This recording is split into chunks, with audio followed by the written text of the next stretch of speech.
السلام عليكم دمان صاحبada ku xiran page Manchester United Somali fans iyo bartiisa YouTube-ka magacaygu waa Cabsalaan waxaan idin soo gudbin doonaa warbixintii u dambeysay laga qoray xidiga Rafael Varane raadinta daafac dhexe oo cusub ayaa ah mudnaanta koowaad ee United. Harry Maguire waa qayb muhiim u ah mustaqbalka kooxda, laakiin Solskjaer ayaa weli helin lamaanihiisa saxda ah. Laacibka Real Madrid ee Rafael Varane ayaa ku soo baxay liiska ugu sareeya ciyaartoyda oo ka doonaya suuqa xagaagan. Real ayaa diyaar u ah inay iibiso Varane maadaama uu galayo sanadkiisii ugu dambeeyay ee qandaraaskiisa. Waxaana jira rajo wanaagsan oo ah in United ay awood u yeelan doonto inay heshiis la gaarto, iyadoo diyaarinaysa dalab 43 ilaa 50 milyan oo gini, kaasoo ay u aragto mid ku filan. Wargeyska Sport Mail ayaa rumaysan in xidigan reer France uu durbadiiba qorshaystay inuu ku biiro Man United xagaagan. Calaamadahaas oo dhan waxay muujinayaan in Varane uu noqon doono laacib United ah sida ugu dhaqsiyaha badan, laakiin haddii ay wax kala dhacaan, United waxay u jeesan doontaa laacibka Villarreal ee Pau Torres, halka laacibka Sevilla ee Jules Koundé uu yahay qorshahooda balansi.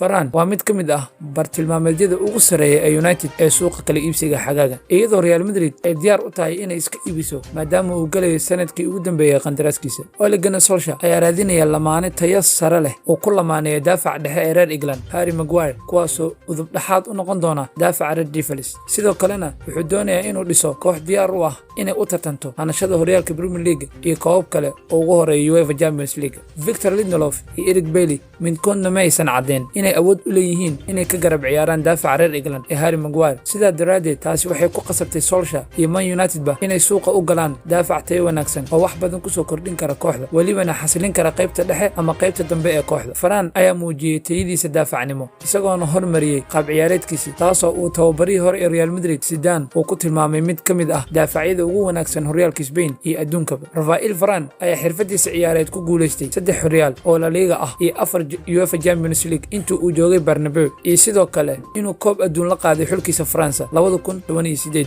laakiin 28 jirkan ayaa galaya sanadka ugu dambeeya ee qandaraaskiisa Madrid, waxaana jiray wadahadallo heshiis kordhin ah kuwaasoo markii dambe fashilmay. Madaxweynaha kooxda Real Madrid Florentino Perez ayaa ku qasbanaan doona inuu iibiyo Varane xagaagan, isagoona ka fogaanaya inuu qaab xor ah ku baxo xilli ciyaareedka dambe. Midaasna waxay hore ugu weysay rajadoodii kooxda ee Sergio Ramos.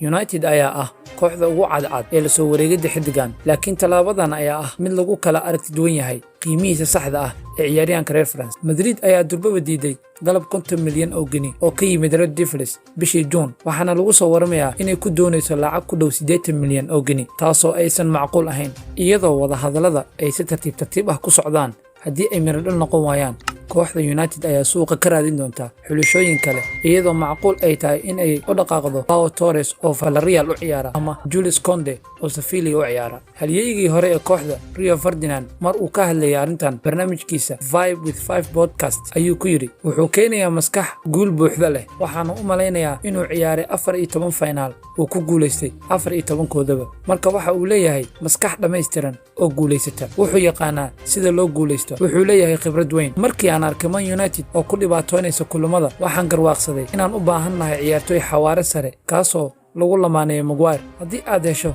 qof sidiisa oo kale, dadku waxay bilaabayaan inay ka fikiraan isaga. Waa Varane wuxuuna kooxda u keeni doonaa awood, taasoo ah iskaashiga uu la sameyn doono Harry Maguire. Waxaan rajaynayaa safka dambe ee daafac inuu noqdo mid adag. Isku xirka daafaca dhexe ayaa sabab weyn u ahaa walaaca United, iyadoo Maguire uu u baahan yahay daafac xawaare sare leh oo uu la ciyaaro si uu u daboolo xawaare la'aantiisa, taasoo uu ka caawin karo daafaca sida Varane oo kale. Ugu dambeyntii, kooxda ayaa goor hore sii xaqiijisay saxiixa ciyaaryahankii Borussia Dortmund ee Jadon Sancho, kaasoo ay ku soo qaadatay adduun dhan 73 milyan oo pound oo u dhiganta 85 milyan oo euro, iyo weliba goolhaya Tom Heaton oo isna beeca xorta ah kaga soo biiray kooxda Aston Villa xagaagan.